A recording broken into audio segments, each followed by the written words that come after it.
From the late 1950s onward, Warsaw Pact war planning for a conventional invasion of Western Europe developed into a highly formalized and centrally directed system, rooted in the assumption that large-scale continental war would unfold with extreme speed, political shock, and intense logistical strain, and that success would depend on the rapid synchronization of massed ground forces, operational maneuver, and command cohesion rather than on prolonged attrition, because Soviet and Allied planners judged that any drawn-out conflict would favor NATO's economic depth and reinforcement capacity. Declassified planning documents and exercises reveal that the Pact's conventional concept rested on the expectation of initiating operations with little warning, exploiting surprise and momentum to rupture NATO's forward defenses in the Central European theater, before Western political authorities could fully mobilize reserves or stabilize command arrangements. And this expectation shaped force structure, deployment patterns, and timelines across the alliance. At the core of the plan was the concentration of Soviet forces as the decisive striking element, with non-Soviet Warsaw Pact armies assigned roles that ranged from direct participation in breakthrough operations to securing flanks, lines of communication, and rear areas, reflecting both military utility and political reliability considerations that influenced how responsibilities were distributed. Conventional invasion planning emphasized the primacy of ground maneuver, with armored and mechanized formations organized into fronts and armies designed to conduct deep operations, penetrating NATO defenses through multiple axes to create operational collapse rather than engaging in sequential battles. And this approach drew on Soviet operational art developed during the Second World War and refined through post-war exercises that stressed tempo and mass. The expected timeline for initial breakthroughs was measured in days rather than weeks, with planning assumptions often envisioning the attainment of the Rhine within a short operational window, an assumption that underscored the importance placed on speed and the belief that Western cohesion would fracture under rapid pressure. Logistics planning reflected this urgency, as supply echelons were structured to support continuous advance rather than static defense, with fuel, ammunition, and maintenance units positioned to follow closely behind maneuver forces, accepting high rates of consumption and loss as the price of maintaining momentum. Declassified materials indicate that planners assumed heavy expenditure of material in the opening phase, and logistical calculations were often optimistic, relying on the rapid capture of NATO depots, ports, and transportation hubs to supplement Warsaw Pact supply lines, an assumption that reduced the perceived need for sustained long-distance resupply from the Soviet interior during the critical early period. Command assumptions were centralized and hierarchical, with Soviet high command retaining decisive authority over operational direction, and while Allied national commands were integrated into the overall structure, key decisions were expected to flow from Soviet headquarters, reflecting both military doctrine and political control considerations. Communications planning emphasized redundancy and pre-arranged procedures to mitigate disruption.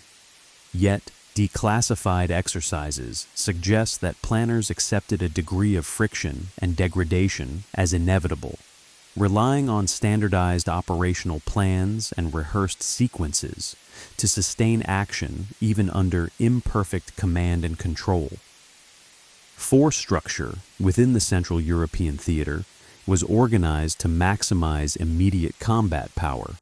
with forward-deployed units maintained at high readiness and reinforced by second-echelon formations positioned to exploit success or replace losses, a layered approach intended to sustain offensive pressure across multiple operational phases. Training and exercises reinforced these assumptions by simulating rapid transitions from peacetime posture to full-scale offensive operations, often compressing political decision-making timelines to reflect the belief that war would begin abruptly and that military execution could not wait on extended diplomatic signaling. The conventional invasion concept also incorporated extensive use of supporting arms, including artillery and air support, to suppress NATO defenses and facilitate armored advance. Yet planning documents emphasize that these were enabling functions subordinate to ground maneuver, rather than independent decisive elements. Air operations were expected to focus on battlefield support, interdiction of NATO reserves, and protection of advancing ground forces, with limited expectations of achieving air superiority in the early phase, an acknowledgement of NATO's strength that further reinforced the emphasis on speed and shock at the ground level. The political dimension of war planning was present but tightly circumscribed, as Warsaw Pact documents treated the invasion of Western Europe as a military problem to be solved rapidly before political complications could undermine cohesion within the alliance or invite external intervention. And this framing influenced the relative neglect of occupation planning in favor of operational success. Taken together, these elements reveal a conventional war plan built on assumptions of surprise, speed, and centralized control, optimized for rapid offensive action under conditions of extreme uncertainty. And while later assessments would question the feasibility of these timelines and logistical expectations, the planning itself reflects a coherent internal logic shaped by Soviet operational art, alliance politics, and a shared belief that in a conventional conflict with NATO, the decisive outcome would be determined in the opening days rather than through prolonged engagement. As Warsaw Pact conventional planning matured through the 1960s and 1970s, the alliance's operational design increasingly reflected a standardized template that translated Soviet operational art into coalition execution, because the central problem planners sought to solve was how to generate decisive mass at the point of contact, while preserving enough depth to sustain momentum once NATO's forward defenses were ruptured.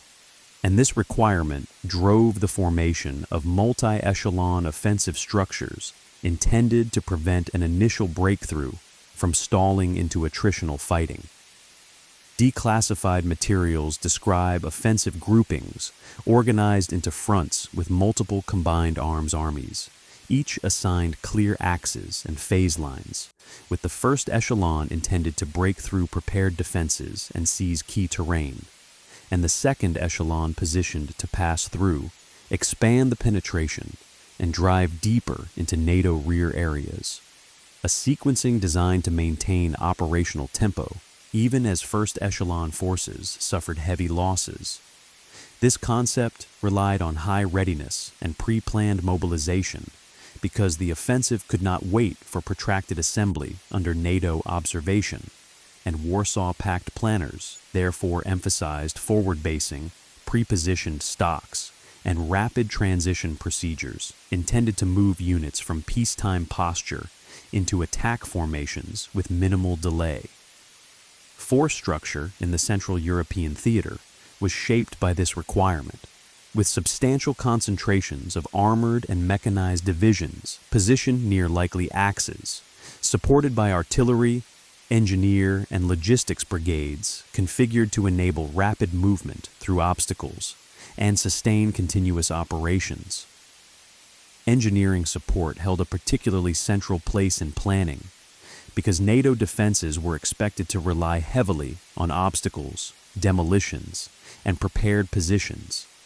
and Warsaw Pact plans therefore assigned specialized units to bridge rivers, clear mines, breach fortifications, and restore damaged routes at speed, reflecting an assumption that mobility was the decisive variable in conventional success.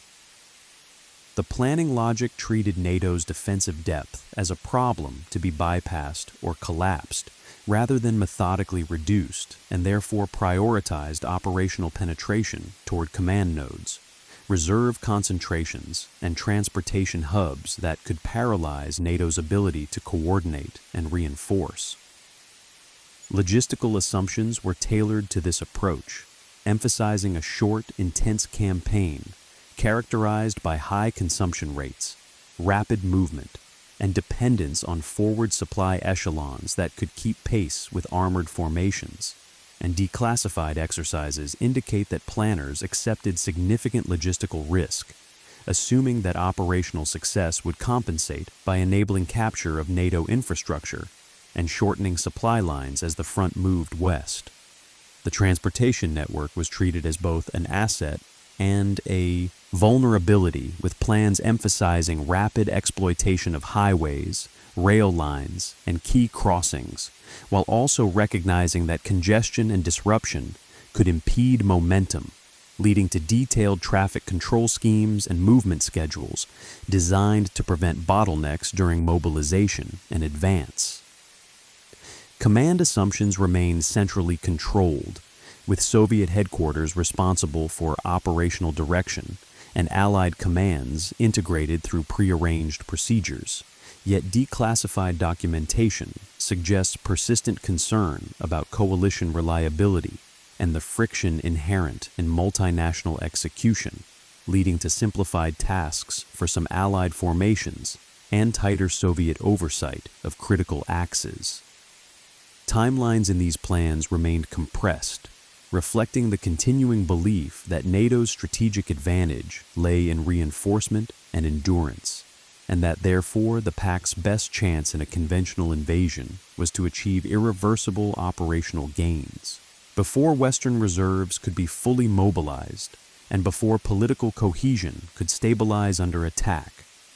This compression influenced training, as exercises repeatedly rehearsed rapid transitions from alert to advance, forward crossing operations, and continuous day and night movement, reinforcing an operational culture that treated speed as a substitute for certainty. Artillery doctrine in conventional planning emphasized massed fires to suppress NATO defensive belts and enable armored breakthrough, with large caliber systems and rocket artillery assigned to saturate key sectors. Yet, declassified planning materials indicate that fires were expected to be tightly synchronized with maneuver, reinforcing the primacy of ground advance rather than treating artillery as an independent decisive tool. Air support was similarly integrated, with aviation tasked to support breakthroughs, interdict reserves, and strike transportation nodes, while the ground plan assumed that air operations would be contested and therefore could not be relied upon to solve structural problems of advance, further underscoring why planners treated rapid ground maneuver as the central operational instrument. Operational deception and maskirovka were built into planning as enabling conditions for surprise, with emphasis on concealing mobilization indicators, shaping NATO perceptions of intent, and creating ambiguity about the main axis of attack. Yet declassified evidence suggests that planners recognized limits to deception in an era of increasing surveillance, leading to a compensatory emphasis on speed and mass once operations began.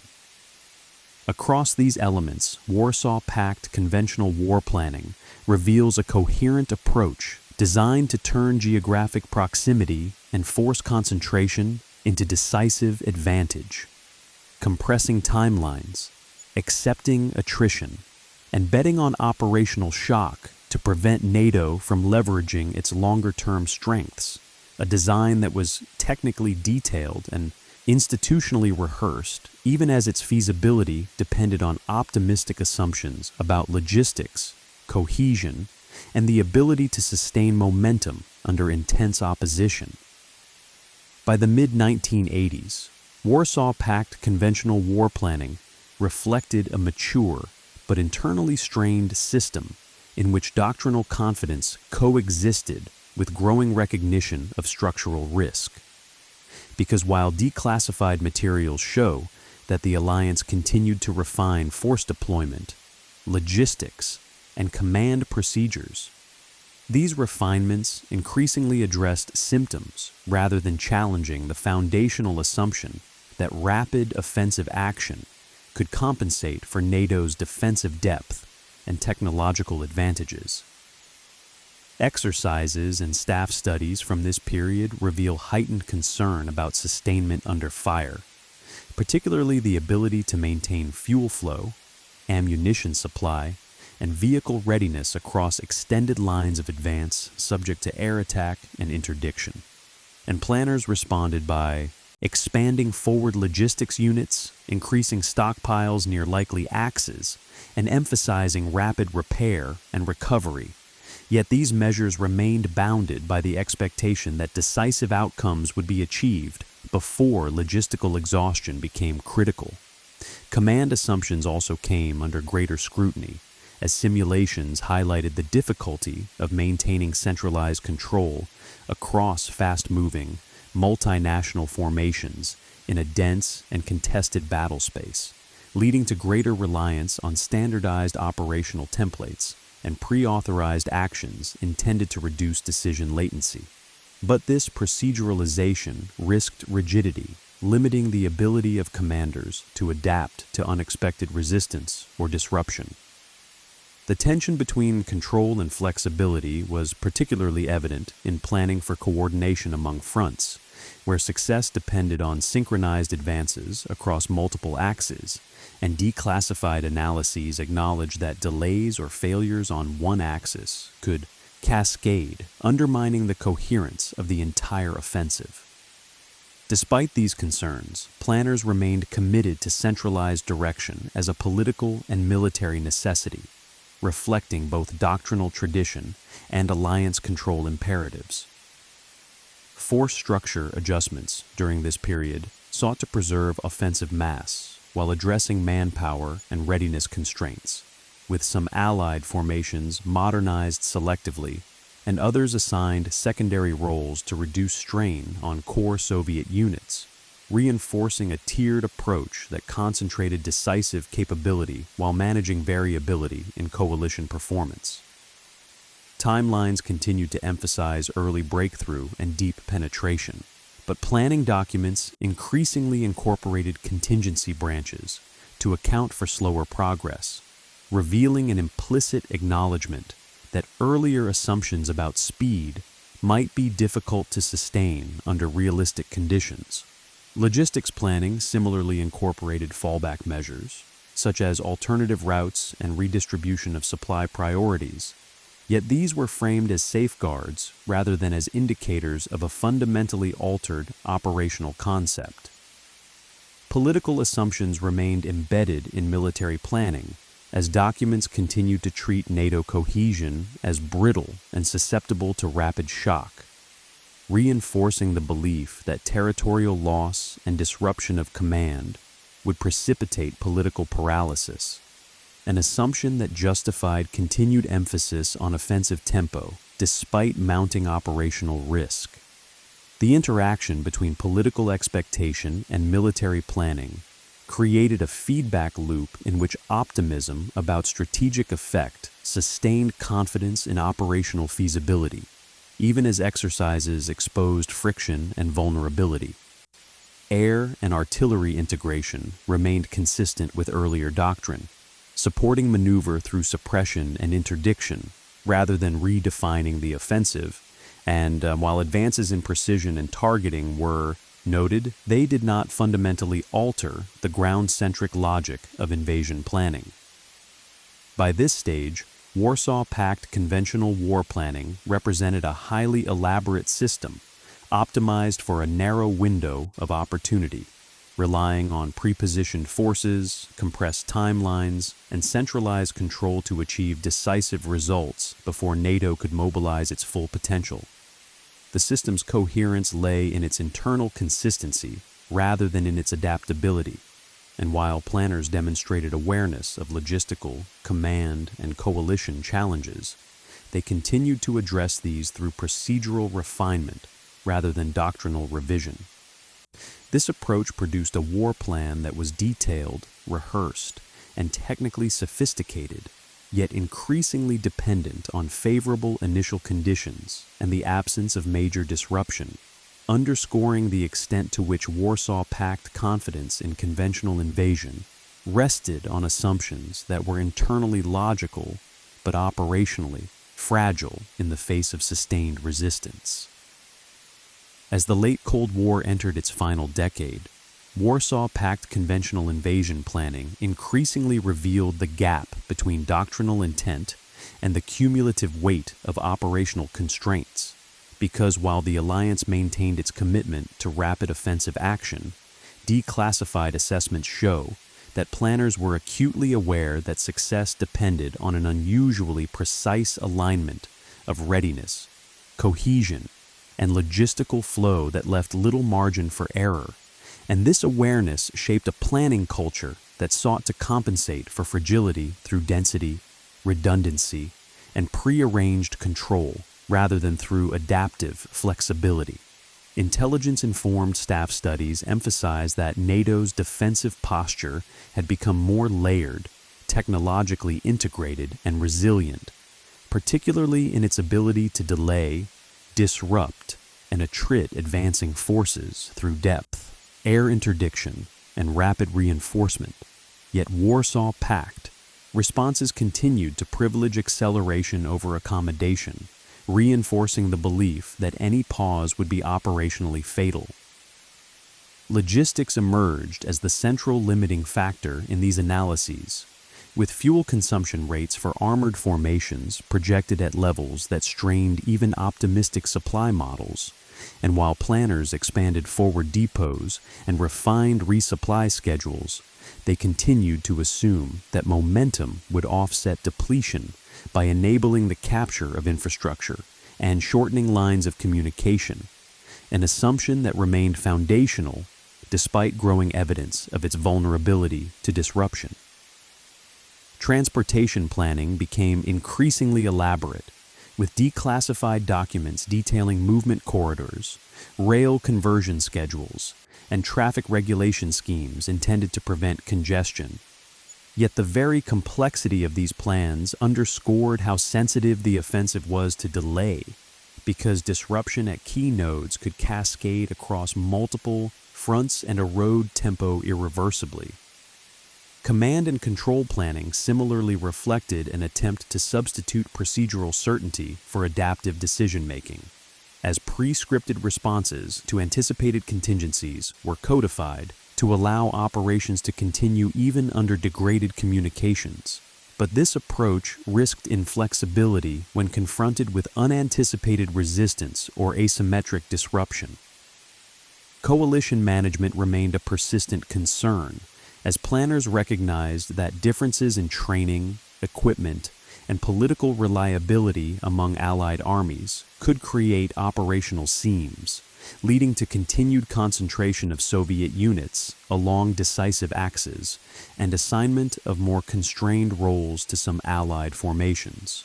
reinforcing a hierarchical coalition structure that prioritized control over integration.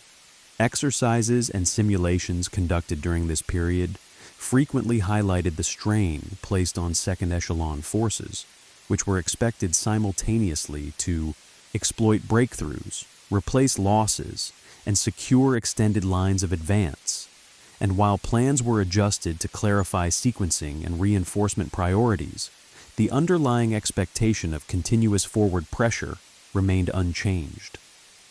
The political assumptions underpinning invasion planning continued to exert decisive influence, as documents consistently framed NATO cohesion as vulnerable to rapid shock and disruption, reinforcing the belief that operational success would translate quickly into political paralysis, an assumption that justified sustained emphasis on speed, despite mounting evidence of NATO's improved crisis management and resilience.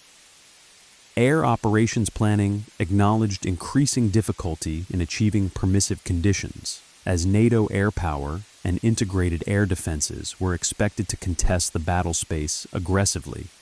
Yet ground planners continued to treat air support as an enabling rather than decisive factor, reinforcing reliance on massed maneuver and artillery to overcome resistance.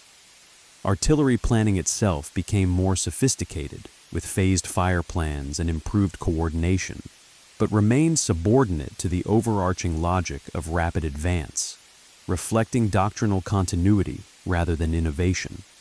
The cumulative effect of these refinements was a war plan that grew denser, more detailed, and more procedurally constrained over time, as planners sought to manage risk through specification rather than through conceptual change. And this density created a paradox in which greater planning precision increased dependence on favorable initial conditions. By the late 1980s, internal assessments increasingly acknowledged that conventional invasion planning rested on a narrow window of opportunity defined by surprise, readiness, and uninterrupted execution, and that deviations from this window could undermine the entire operational concept. Yet the alliance's strategic culture and political assumptions limited willingness to revise the core premise.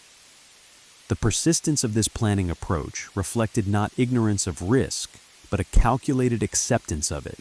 grounded in the belief that alternatives were less viable within the constraints of geography, alliance politics, and perceived strategic imbalance.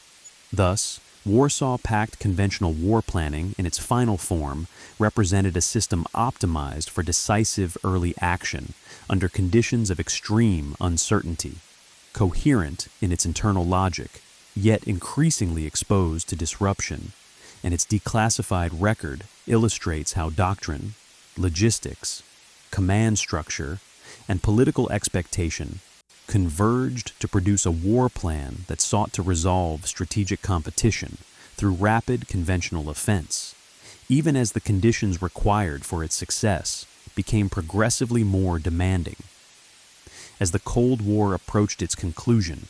the internal logic of Warsaw Pact conventional invasion planning remained intact, even as the strategic environment that had sustained it began to erode, because the alliance's military doctrine was deeply institutionalized and resistant to rapid conceptual change. And declassified planning materials from the late 1980s show continuity rather than transformation in assumptions about tempo, mass, and centralized control, despite mounting evidence of systemic strain. Planners continued to frame conventional war as a race against time in which political outcomes would be determined by the speed of territorial penetration and the disruption of NATO command structures. And this framing preserved the primacy of early operational shock, even as NATO's ability to absorb and respond to such shock improved through enhanced readiness, integration, and resilience. Logistical planning in this period reveals increasing concern about sustainment under contested conditions, with detailed attention given to fuel pipelines, rail throughput, and repair capacity. Yet these refinements were layered onto an unchanged expectation that the decisive phase of war would occur before prolonged logistics became determinative, reinforcing a planning culture that treated sustainment challenges as secondary to breakthrough success. Command and control arrangements similarly reflected continuity, as centralized Soviet authority over alliance operations was preserved in planning documents despite recognition that communication disruption and coalition friction could complicate execution, leading to further reliance on pre-planned sequences and standardized responses rather than on decentralized adaptation. This reliance underscored the political dimension of command structure, as maintaining control over Allied forces was treated as essential to alliance cohesion, even at the cost of operational flexibility. Force structure assumptions continued to privilege offensive mass, with heavy emphasis on armored and mechanized formations, and while incremental modernization occurred, planners did not fundamentally reconsider the balance between quantity and sustainability, reflecting a belief that mass remained the decisive factor in breaching NATO defenses. Declassified exercise evaluations indicate that while losses were expected to be severe, particularly in the first echelon, This attrition was treated as an acceptable cost of maintaining momentum, revealing a planning ethos shaped by historical experience and doctrinal inheritance, rather than by contemporary political sensitivity to casualties. Political assumptions remained central, as documents continued to anticipate that rapid advance would undermine NATO's political cohesion and decision-making capacity. A belief that sustained confidence in offensive planning, even as Western alliance mechanisms demonstrated increasing robustness. The persistence of these assumptions illustrates how military planning can lag behind changes in political and strategic reality, especially when doctrine is reinforced by institutional practice and alliance control imperatives. By the end of the 1980s, Warsaw Pact conventional invasion planning stood as a highly elaborated but brittle construct, optimized for a narrow set of conditions that required surprise, uninterrupted execution, and coalition discipline. And while planners were aware of the risks inherent in these requirements, they continued to accept them as preferable to alternative approaches that would concede initiative or prolong conflict.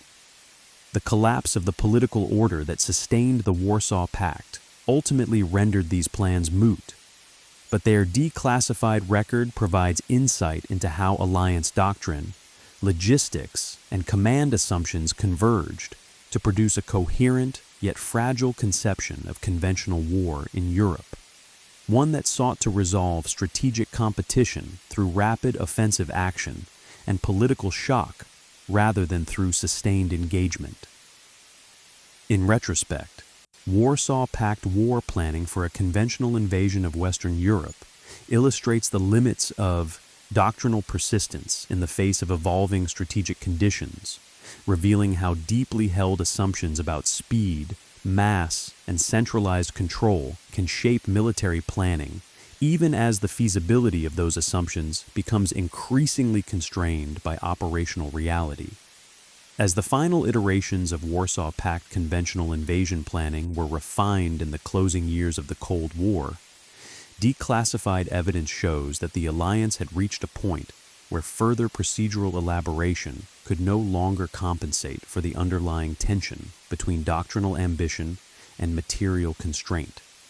because the system had already absorbed decades of incremental adjustment without revisiting its core premise that rapid offensive action could decisively resolve a European war before NATO's structural advantages came into play. Internal analyses from this period reveal heightened sensitivity to the fragility of synchronization across fronts, as planners acknowledged that even minor delays in one sector could disrupt the timing of adjacent advances, undermining the cumulative effect of shock and creating opportunities for NATO to stabilize its defense. And this sensitivity drove even more detailed coordination schedules that paradoxically increased dependence on flawless execution. Logistics planning reached its most complex form, with extensive calculations devoted to fuel flow, ammunition distribution, and maintenance throughput under conditions of continuous movement. Yet these calculations remained anchored to optimistic assumptions about infrastructure capture and limited interdiction, reflecting an enduring belief that operational success would generate its own logistical solutions rather than requiring sustained rear area support. Command assumptions continued to emphasize centralized direction as both a military and political necessity, and while planners acknowledged the likelihood of communication degradation, they relied on prearranged operational scripts and mission sequences to preserve coherence, reinforcing a system that valued predictability over adaptability. Coalition management remained a persistent challenge, as differences in readiness and reliability among Allied armies necessitated continued concentration of Soviet forces along decisive axes, and this concentration reinforced a hierarchical alliance structure that prioritized control and cohesion over distributed initiative.